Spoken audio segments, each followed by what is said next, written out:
Hello and welcome back to Dragon Quest Wall Tutorials. I am ZZ, and in this video we're going to go over a new weapon. So that is going to be the Sun Fan, which is going to be right over here on this character. So with this weapon, I actually got it through using mileage points.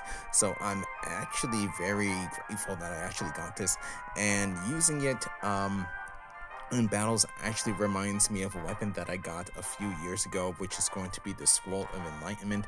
So I will be making comparisons between that weapon and also this weapon as well. But now I actually want to go in and check out this weapon.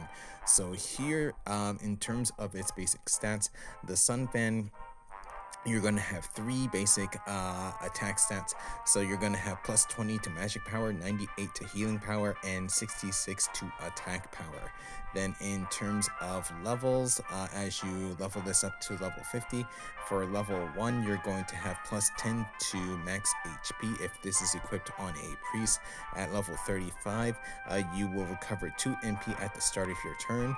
At level 40, you will have plus 12 to your max MP, and also at level 45 plus 12 to your max HP. So that's going to be this particular weapon.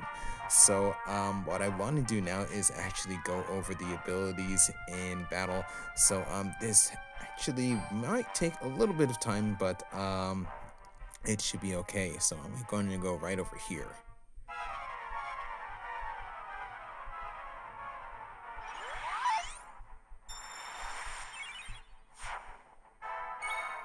Okay, so here we're going to have one of its two abilities, sudden activation abilities. So the first one you're going to see is going to be on the left. So you're going to have a little aquatic mark and a slime mark. So this is going to be渚の夢占い, which is dream divination of the beach. So with this, it's going to cost 2% of your max MP, and at the start of the battle, the character labeled as self receives the special effects of aquatic damage plus and slime damage plus, and has doubled the damage for the effects. This is going to last 2 turns. So in this case, this probably would benefit more if I was going to be attacking an enemy that was going to be an aquatic or a slime enemy, and then also not a person that's not going to be the person labeled as self.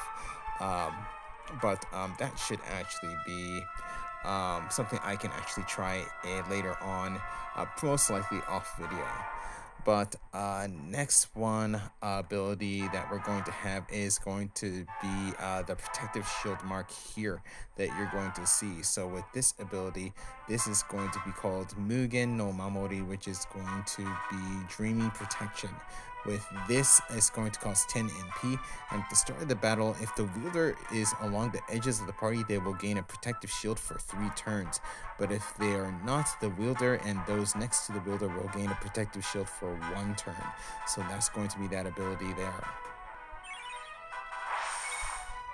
Okay, so here, now that I am at my High Priest, the first ability that I want to take a look at is going to be right over here. This is going to be Tsurugi no Embu Kai, which is going to be Blade Dance Kai. So this is going to cost 41 MP. So what this does, it raising the attack power or spell power for all allies. This does a fixed amount of damage to random enemies 4 times. So I did actually go over this particular ability in the previous video. So this ability, the regular Blade Dance, actually only increased attack power of all characters. This one now actually does either attack power or spell power depending on the weapon of the character. So going to be like this.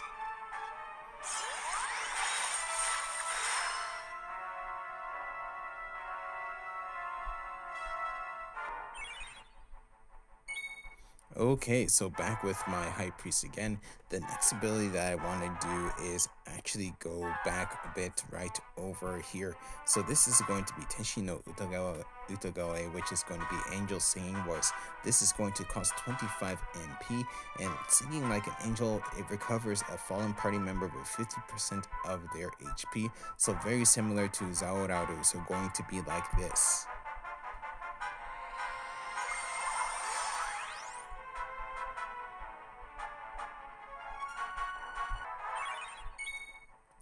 Okay, so now here what I want to do is actually go use another ability, this time a healing ability. So this is going to be it right here. So Genki ga deru omajinai, which is going to be a cheer up spell. So this is going to cost 17 MP. What this does, it greatly heals one ally with a rare chance of increasing their attention level by 1 level. So in this case, going to try doing it on my dragon.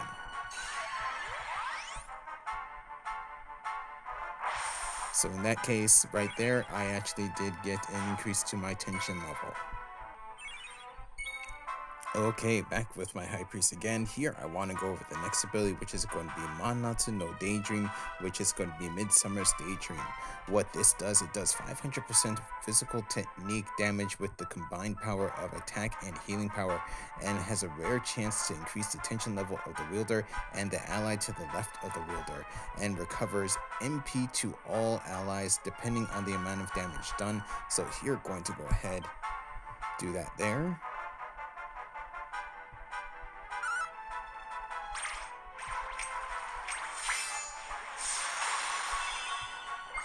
So there, everyone recorded 40 MP.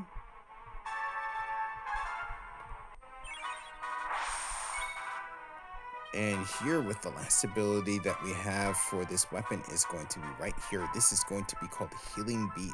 So with Healing Beat, this is going to cost 68 MP. What it does, it recovers the HP of all allies, does 700% physical technique damage with the combined power of attack and healing power to one random enemy, and has a rare chance to increase the tension level of the wielder and the ally to the left of the wielder, so going to be like this.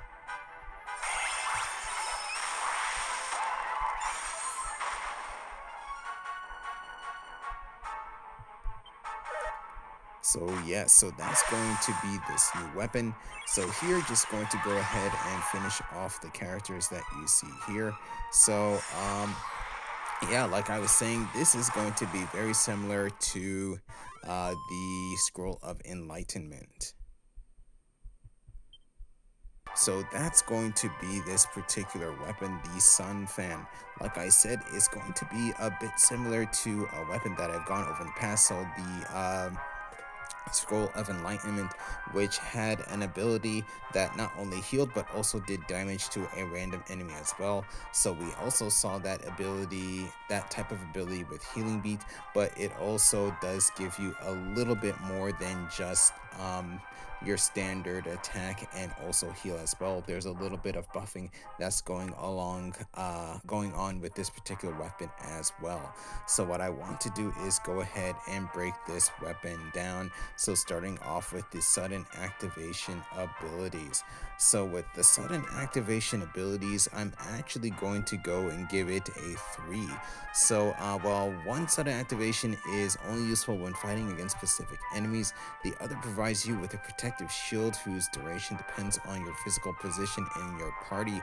Since this particular character's position was on the left end, they alone only had a protective shield that would last 3 turns. If I had them in the middle, them and also the characters to the sides of that particular character would have had a protective shield, but it would only last 1 turn. But that could be a very useful in a battle when you know the first attack that an enemy is going to do is going to debuff your characters. So this is something to think about when doing a battle against those types of enemies. Then next, in terms of field battles, I'm going to give this a 4. So in the field battles, this weapon can be useful for healing the party members, buffing them as well, so increasing their tension, and also attacking the enemies, as you actually did see here. So this weapon, depending on how you want to use it, you can use it to again heal, but if everyone's full health, you can use this to attack, as you did see with Midsummer's Daydream. So that did damage to all enemies. Not only that, it actually recovered 8 MP of my characters as well, so 40 MP. So that's actually quite useful. So definitely in a field battle, this would actually work out quite well. Again, that would be if you have nothing else better to do. If all your characters characters are healed up, already buffed up, and you can actually do some extra damage, that actually would work out.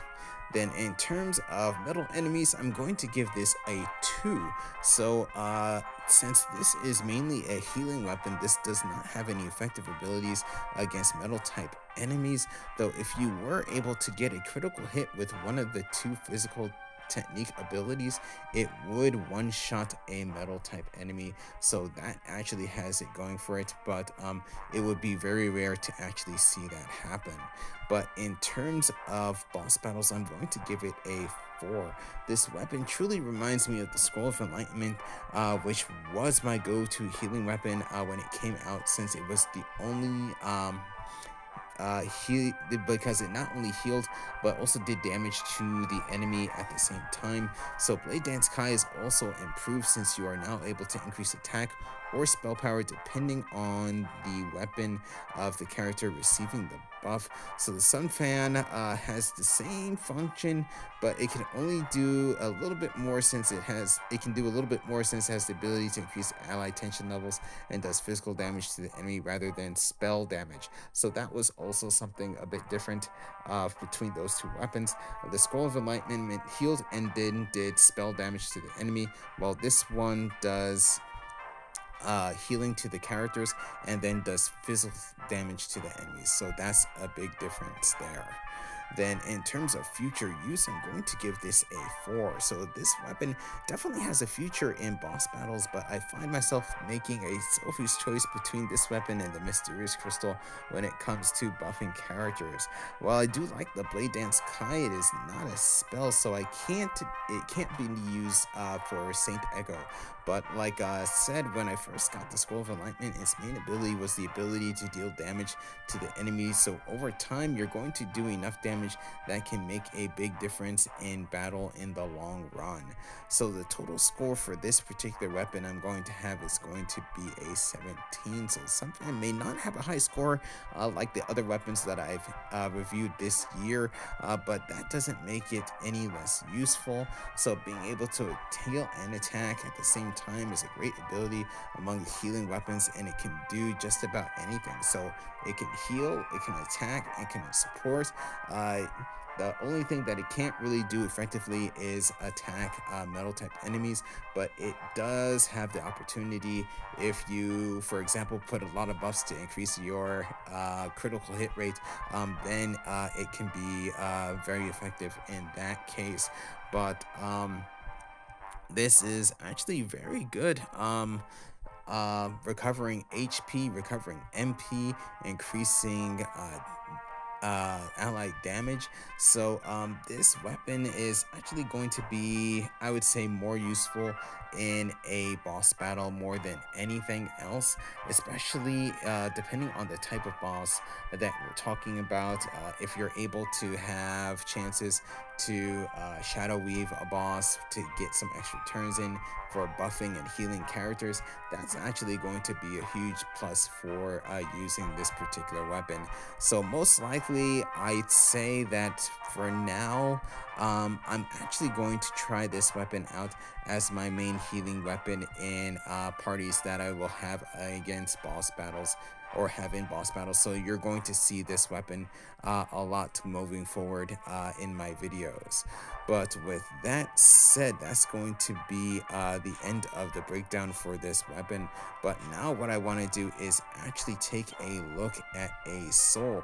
So in regards to the last event, we had the newest Giga Monster, so gigantic God of Darkness, Rapthorne, and with that we're actually able to have a second awakening for it, so a completely different soul. So it's going to be Black Soul, so this one right here. So this is going to be the gigantic God of Darkness Rapthorne soul, so a black soul like I said. So here the biggest stats are going to be your max HP. Max MP is kind of so-so, but not bad. But your strength is high, your durability is high, and then you're also going to have very or pretty good agility, and somewhat okay dexterity. So your max HP is going to be 81, max MP 87, 175 for strength, 103 for durability. Then for your agility, 125 and 82 for your dexterity. So that's going to be the basic stats there. Then for the abilities, plus 20% Dorma damage, so that's quite high, plus 10% damage to dragons. Then here you're going to have plus 10% weapon and physical technique resistance, plus 10% spell resistance, and plus 10% breath resistance. So that's going to be this weapon here. So this weapon or this soul is going to actually be very good. I would say putting it on a dragon going against the God King dragon, or the Dragon God King. This would actually be quite well for Eternal Black Flames, that particular soul, or that particular breath damage that does dormant damage to the enemy. So this is actually quite effective. But with that said, that's going to be it for this video.